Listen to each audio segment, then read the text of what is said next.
কারিমের ভিতরে যতগুলো আয়াত আছে সমস্ত আয়াত যদি কেউ চায় অস্বীকার করতে পারে, খ্রিস্টান, বেঈমান, ইহুদি, নাস্তিক যারা আছে তারা চাইলে সব আয়াত অস্বীকার করতে পারে, লেকিন একটা আয়াতকে কেউ অস্বীকার করতে পারবে না, সেটা হচ্ছে কুল্লু নাফসিন যায়কাতুল মাউত।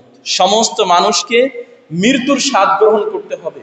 শুধু মানুষ নয়, সমস্ত দানবকে, জিন জাতিকে, ইভেন ফেরেশতাদেরকেও মৃত্যুবরণ করতে হবে। সম্মানিত হাজিরিন, মরণ এইটা হচ্ছে একটা মাধ্যম। এই মরণের মাধ্যমে জান্নাতীরা জান্নাতে যাবে, জাহান্নামীরা জাহান্নামে যাবে।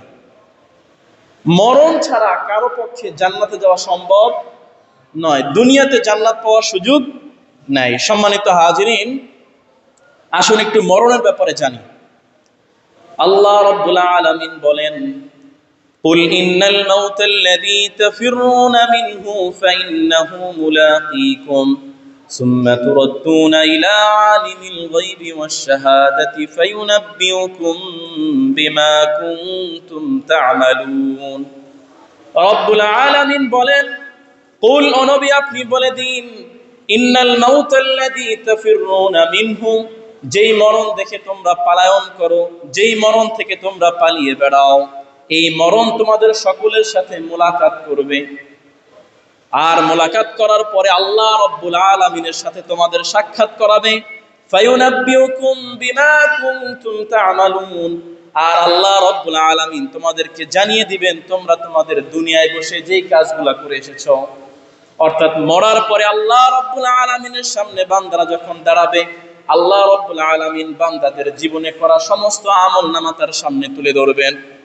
এই পৃথিবীতে কত ধনী ধনী মানুষ ছিল, হাজার হাজার লক্ষ লক্ষ কোটি কোটি টাকার মালিক ছিল, মিলিয়ন বিলিয়ন ডলারের মালিক ছিল, ব্যাংক ব্যালেন্স ওনার কোনো কিছুতে কমতি ছিল না, জায়গা সম্পদের কোনো কিছুতে কমতি ছিল না, কিন্তু সবার কাছে আল্লাহ রাব্বুল আলামিন মৃত্যু নামক ফেরেশতাকে পাঠিয়েছে। কেউ এই মরণ থেকে কখনো নিস্তার পেতে পারে নাই। আল্লাহ রাব্বুল আলামিন তার প্রিয় নবী মুহাম্মাদুর রাসূলুল্লাহ সাল্লাল্লাহু আলাইহি ওয়াসাল্লামের কাছেও মালাকুল মাউতকে পাঠিয়েছিল। আল্লাহ রাব্বুল আলামিন তার প্রিয় বন্ধু খলিলুল্লাহ ইব্রাহিম আলাইহিস সালামের কাছেও মালাকুল মাউতকে পাঠিয়েছিল। আল্লাহ রাব্বুল আলামিন গোটা পৃথিবীর সমস্ত মানুষের কাছে মালাকুল মাউতকে পাঠাবেন, আর মালাকুল মাউতকে পাঠিয়ে আল্লাহ রাব্বুল আলামিন তাদের সবাইকে অন্তত একবার করে হলেও তাদেরকে মৃত্যুর স্বাদ আস্বাদন করাবেন।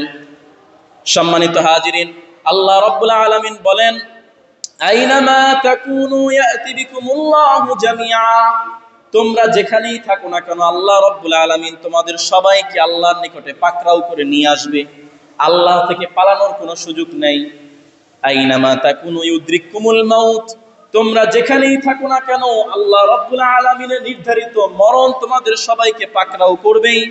ওয়ালাউ কুনতুম ফি বুরুজিন মুশাইয়াদা, যদি এই মরণ থেকে বাঁচার জন্য তোমরা বিশাল এক প্রাচীর নির্মাণ করো, বিশাল এক দুর্গ নির্মাণ করে সেই দুর্গের ভিতরে পলায়ন করো, তারপরও সেই দুর্গের ভিতরে গিয়ে মরণ তোমাদেরকে পাকড়াও করবে। মরণ থেকে কোনো নিস্তার নাই। এই পৃথিবীতে চারজন বড় বড় মানুষ ছিল যারা গোটা পৃথিবীকে, সাম্রাজ্যকে আল্লাহ রাব্বুল আলামিন তাদের হাতে দিয়েছিলেন। এই পৃথিবীকে চারজন বাদশাহ গোটা পৃথিবীকে শাসন করেছিল। দুইজন মুসলমান ছিল, দুইজন কাফের ছিল। দুইজন মুসলমান ছিল হযরত সুলাইমান আলাইহিস সালাম, আর একজন হযরত যুলকারনাইন আলাইহিস সালাম। এই দুইজনকে আল্লাহ রাব্বুল আলামিন গোটা পৃথিবীর সাম্রাজ্য দান করেছিলেন।